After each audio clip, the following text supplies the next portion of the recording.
All right. Good morning, good evening, wherever in this planet you are today. My name is Kyle Hegarty. I'm going to be talking for the next 25 minutes with Q&A about people. So I got the chance to listen to some of Stephanie's presentation just now. She's talking about some of the tech, and at the very end, she starts talking about the importance of course, the digitalization process that we're all going through. There's a human piece to this. And so I'm going to switch gears and talk about that human piece today. I wrote a book about this. I wrote it in 2019. It just got published this year. The good news is that all of the points that I was making in this book about the importance of human interaction and communication, especially when it's across global teams, international teams, and international customers, all of those challenges are still here in 2020, 2021. They've just been accelerated. So thankfully, the topic is still not only just relevant, but it's even more relevant than ever. Also, thank you to Ramon for inviting me to this today. I'll be on a panel later this afternoon. You can put any questions in. You probably will have some questions about this presentation because it's a little bit different than probably the other things you'll be seeing today.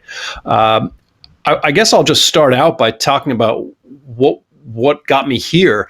I came from the United States about 15 years ago, set up my own company here in Singapore, but we set up offices across, I think, all of ASEAN and other countries as well. So we had offices in about 7 or 8 different countries, clients in Australia, Canada, United States, Western Europe, all over the place.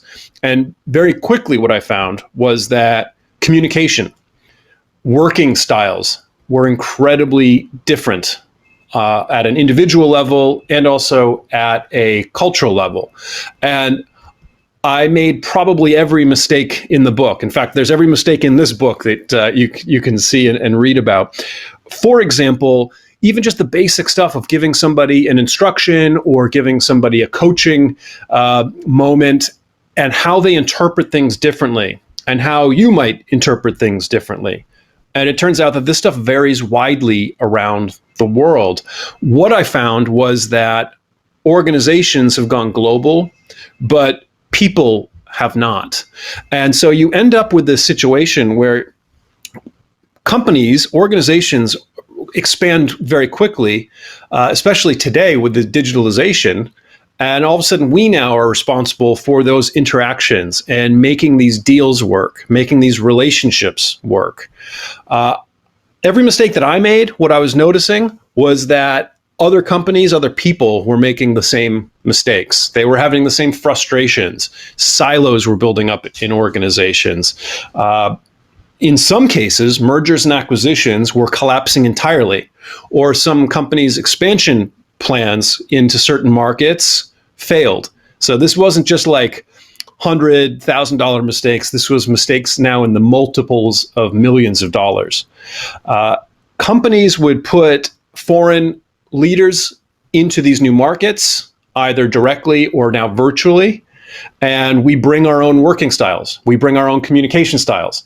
And oftentimes we make a mess of things because we're not aware of some of these differences that are out there. There's a phrase for this type of management, and I wanted to introduce that to you here. We're called Seagulls in some circles. Seagulls are international or foreign managers who come into different markets. They make a ton of noise. They make a mess of things. They crap all over the place, and then they fly away. And I wanted to see if people could think of their own examples or if they've experienced this type of thing in the past. I wanted to actually see if my poll question is here. Start this vote. Let's see if my question has come up. Audience is voting.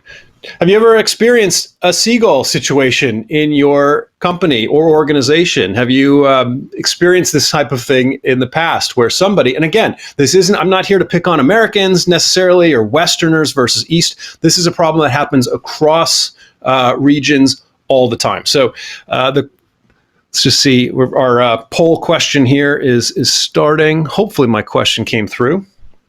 As we're letting this thing go, let me just make sure that there's no other chats or burning questions popping up.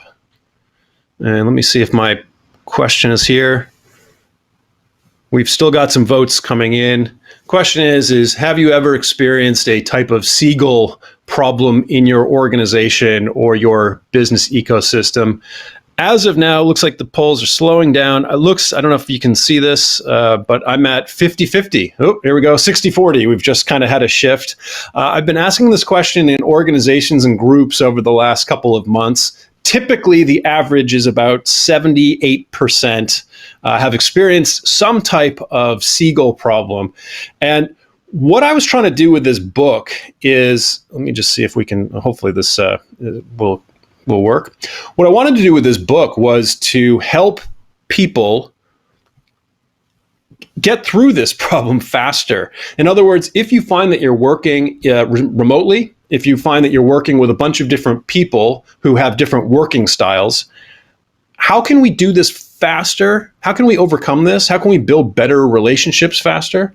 And there's a learning model that I like, and I think it's very appropriate for this type of thing, which is these 4 stages of learning. And in stage 1, if you're talking about working globally, communicating globally, we're all guilty of this Seagull stuff, right? I think the numbers came in for us at our poll. We're at 60-40 as of now. Let me stop sharing that. Oops, pressed the wrong button. Give me 1 second. Ended my screen share. Let me come back to my Seagull problem.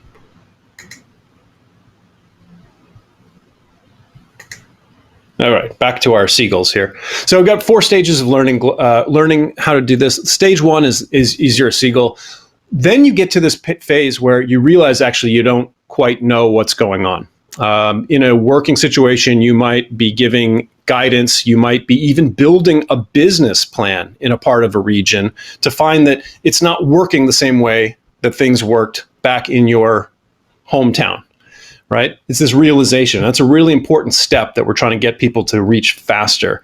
Then you get to this point where this 3rd stage where you're actually open to learning new ideas. Fantastic. This is what we're going to talk about today. In fact, I'm going to leave you today with 6 specific ideas to be able to improve relationships, both with your remote team, as well as with prospects and customers. The business, by the way, that I was building across Southeast Asia was a lead generation company. So our entire focus was helping other companies build their business. So I was kind of in the hot spot watching a bunch of foreign companies rush into these new markets and try and expand. Oftentimes their products weren't a good fit, or they needed to be localized or adjusted. And more often than not, their communication style and their working style needed to be localized and adjusted. This final stage is what we call mastery.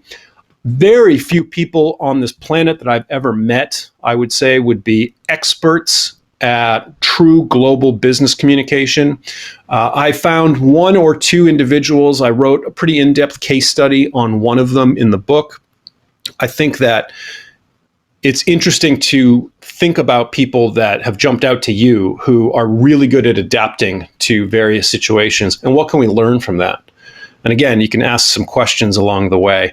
We're here to talk about communication. How do we avoid this Seagull problem, which is really what I want to get into. And what I'm going to do is I'll show you some data in a couple of minutes, because this is where it gets interesting.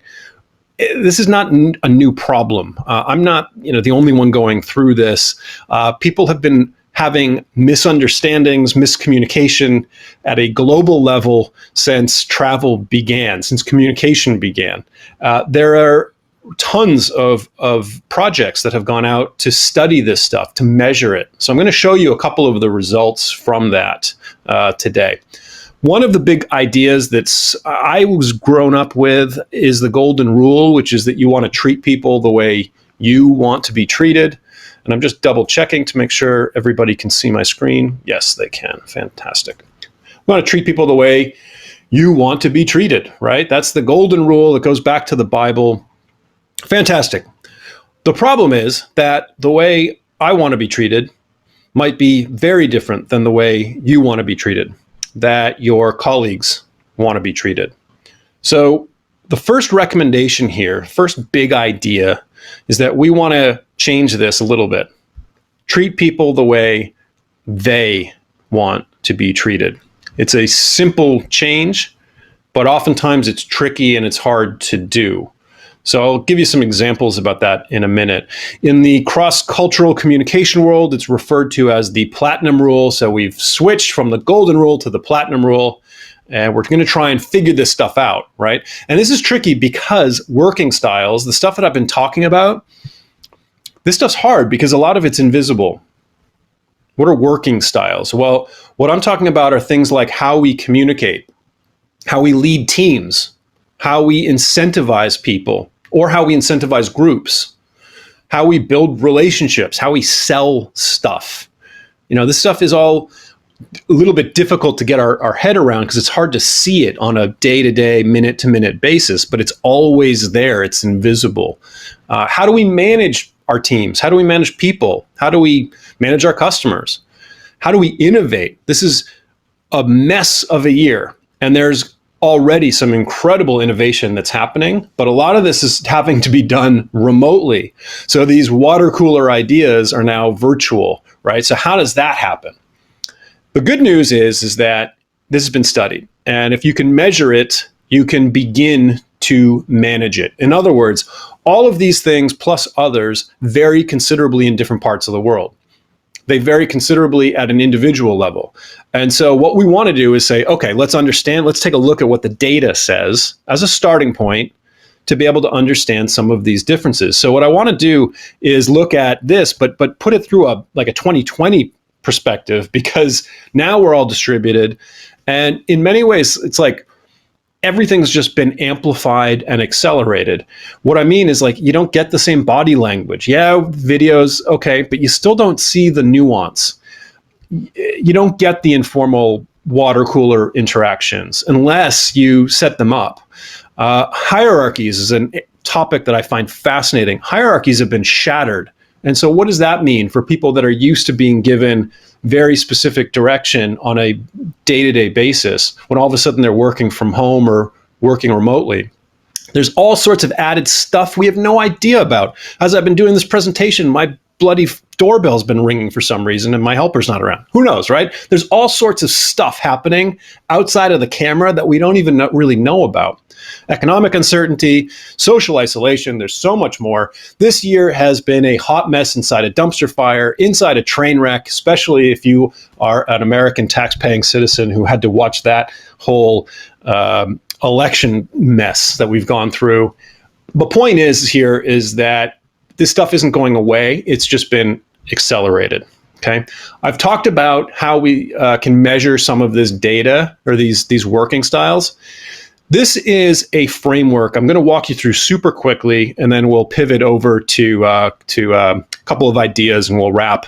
But this is a study that was put together by a professor out of INSEAD. Her name is Erin Meyer. In the past, she's been looking at this stuff. She's using data from a number of research sources.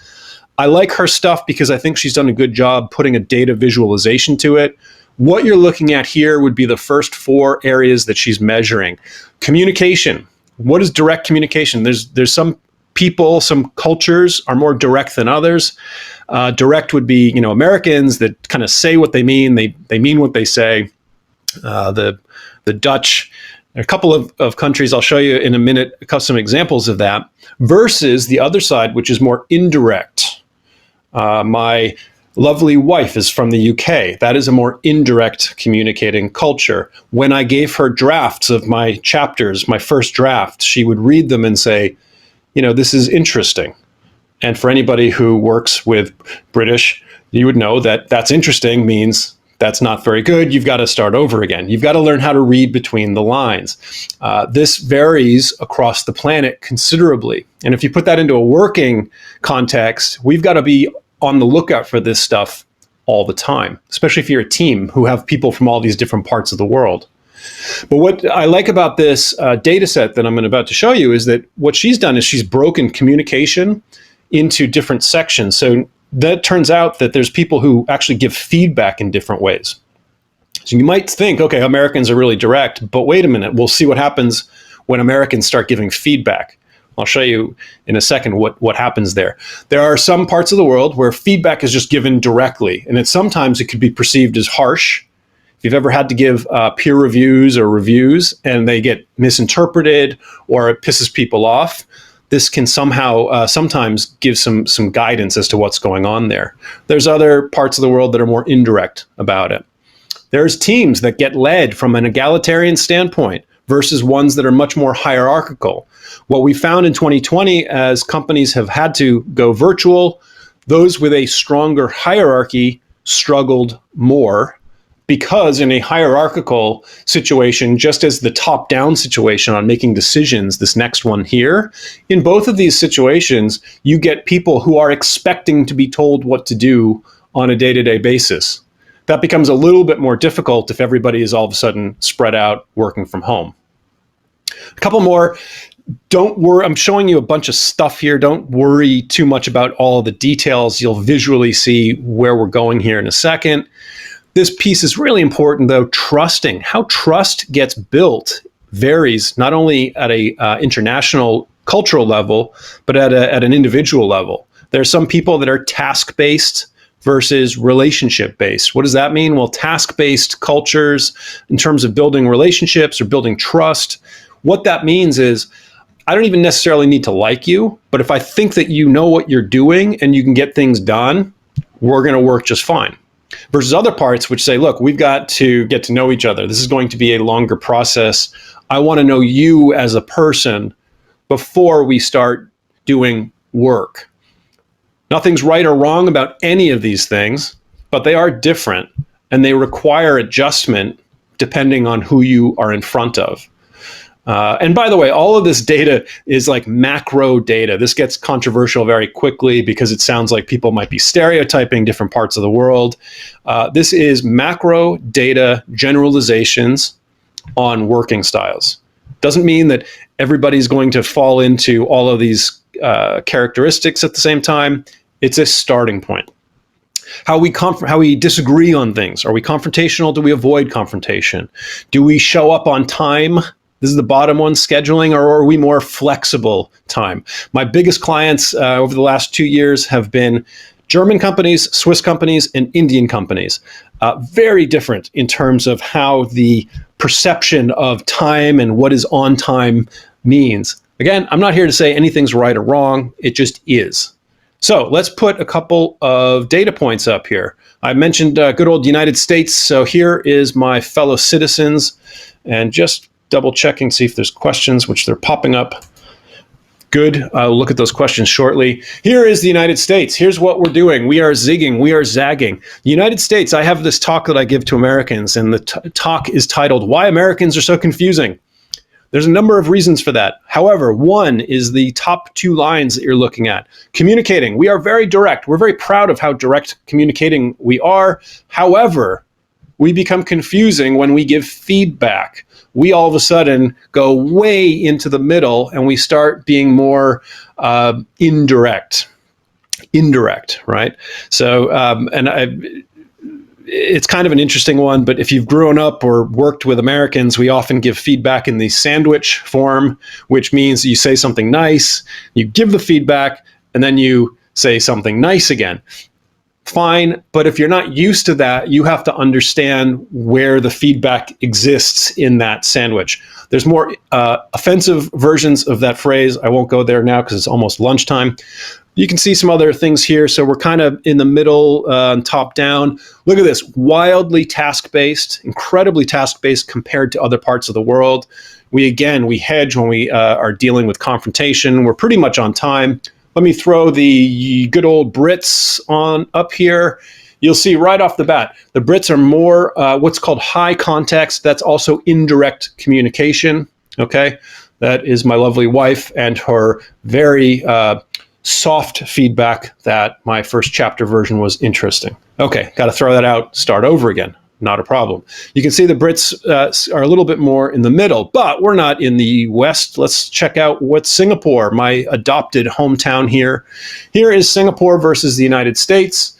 Okay, you'll all of a sudden very much see this. To me is kind of where we get into the East-West divide when it comes to different working styles. Visually, I just love looking at this data because I think it's really interesting. You end up with a number of countries here. I'm just going to throw a bunch of them up here. So I'm showing you right now Singapore, Indonesia, Malaysia, India, Thailand. We are doing a lot of stuff in Vietnam. So here's Vietnam. Look at this. Consensus in terms of making decisions. Kind of interesting.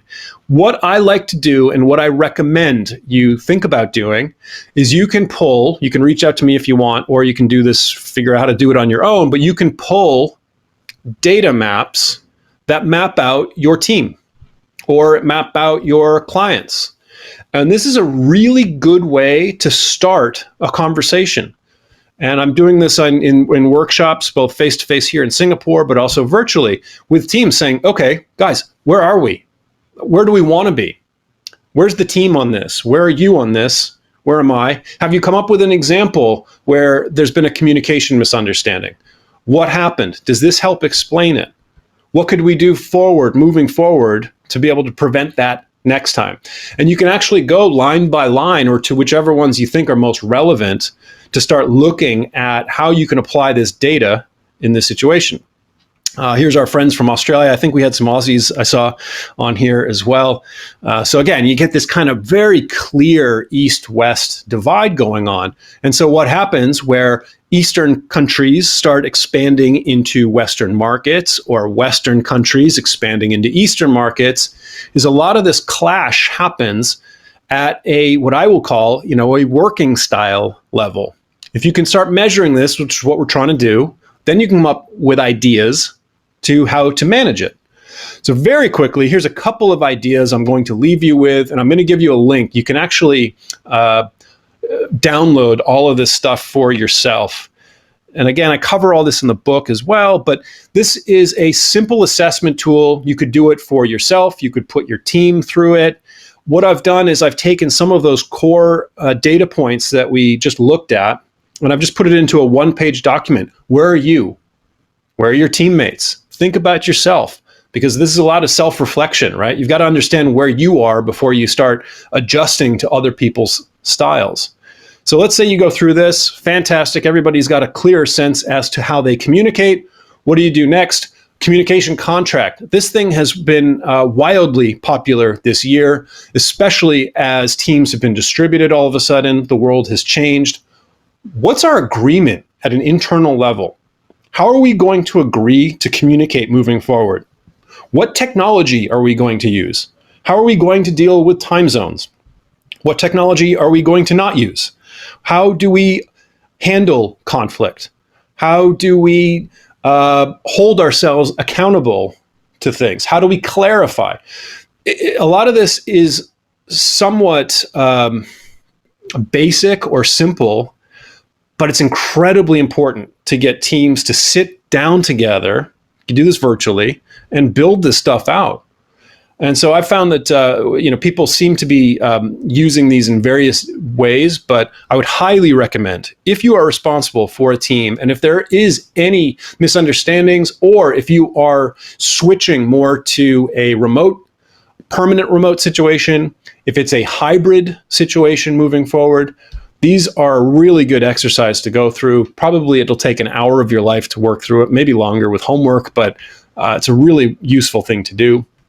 Other ideas here. This is another document that you can download from my website. Just bigger questions to get people talking about, if we could localize our product or service in one additional way, what would that be? What's the origin of your name? What's one story from your childhood that you remember, and why is it important to you? These are bigger questions that build relationships. Not each one of these is going to be the right question at the right time. You can kind of sprinkle these throughout a year. You don't want to get all, too deep, too fast, but this is a good starting point to ask some smarter questions that can not only help you understand new markets, but also understand the people that you're working with. I've got a couple quick minutes here. Here's my 6 final ideas, which I've really alluded to a couple of them already. When we talk about changing working styles, communication styles within teams, don't do this quickly. Make small changes, slower.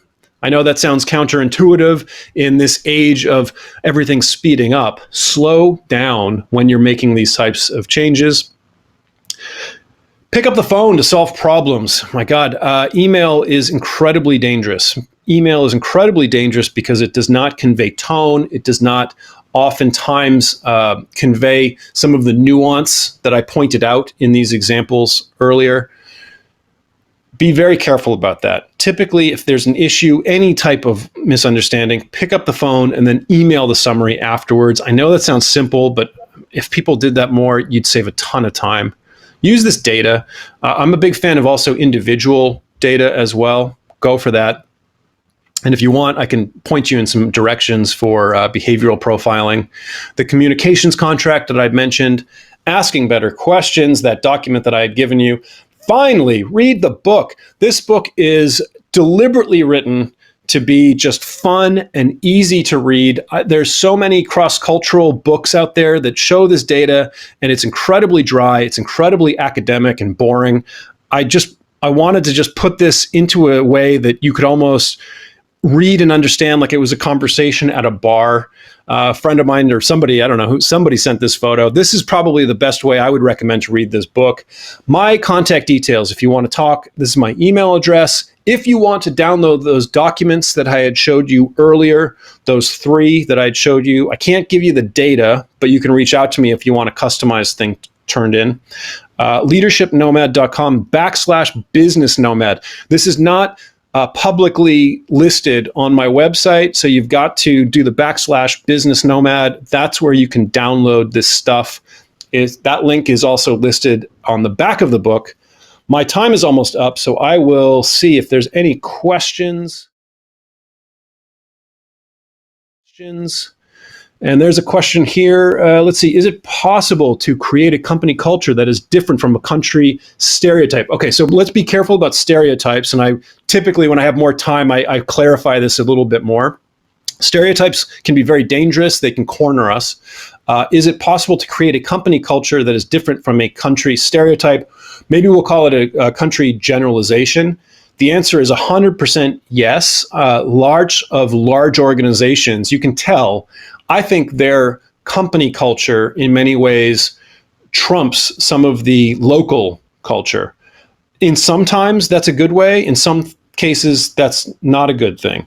I'm a believer that we can come up with almost like a third party or a third culture where you get some of the best of both worlds, right?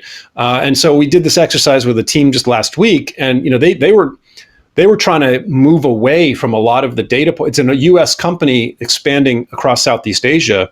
And the agreement across the board was we've got to move away from some of this U.S.-centric mindset. And the data points are a really helpful way to at least start putting some more definition to what that means for them. And it starts, I think, a really cool conversation. So that's a very good question. Thank you for that.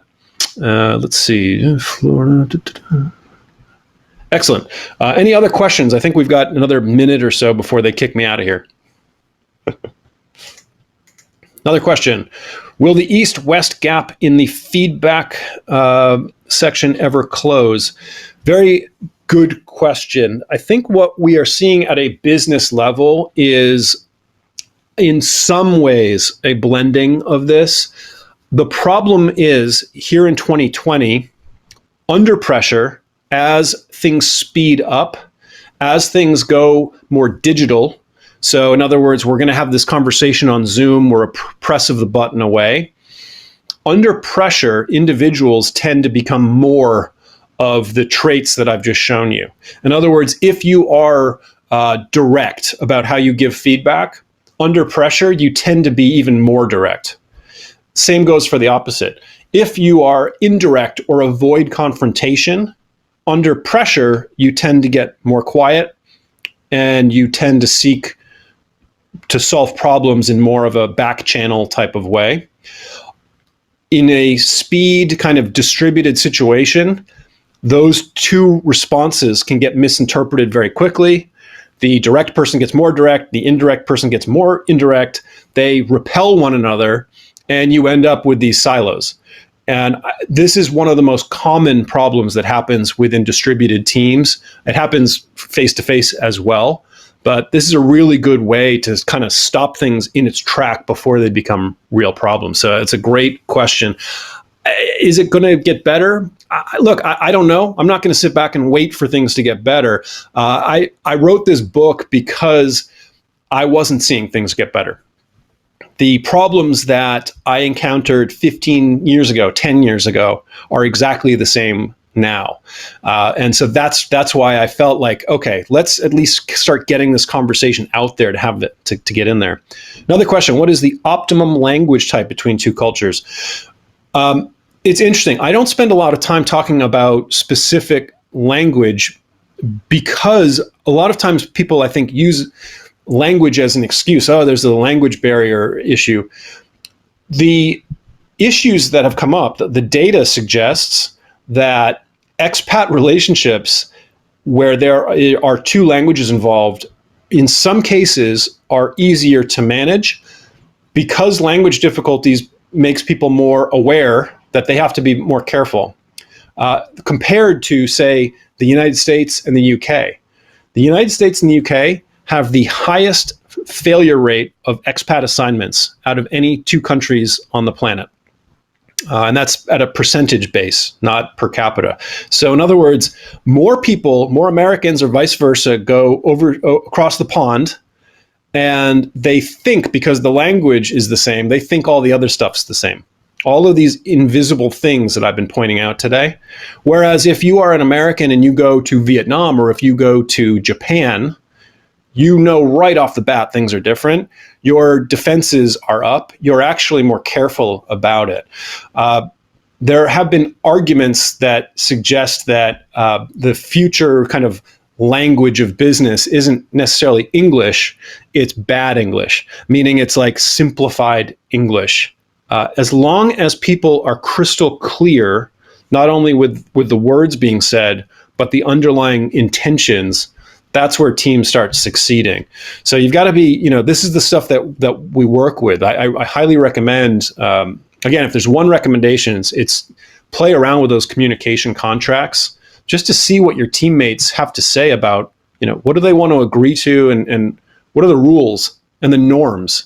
I think it was Stephanie in her last presentation. She was talking about the next normal. I think she was referring to it more from a tech standpoint and a work standpoint. To me, the next normal is what we make it from a human standpoint. And if you're sitting around waiting for somebody to tell you or show you what the next normal is going to look like, you're probably not going to enjoy it as much. So my recommendation is for individuals and for teammates to get ahead of this and start defining this stuff on their own. So that's my advice. I think we're out of time. Very good questions. My email address is here. Happy to keep the discussion going. Thank you so much. And I will let everybody get back to it.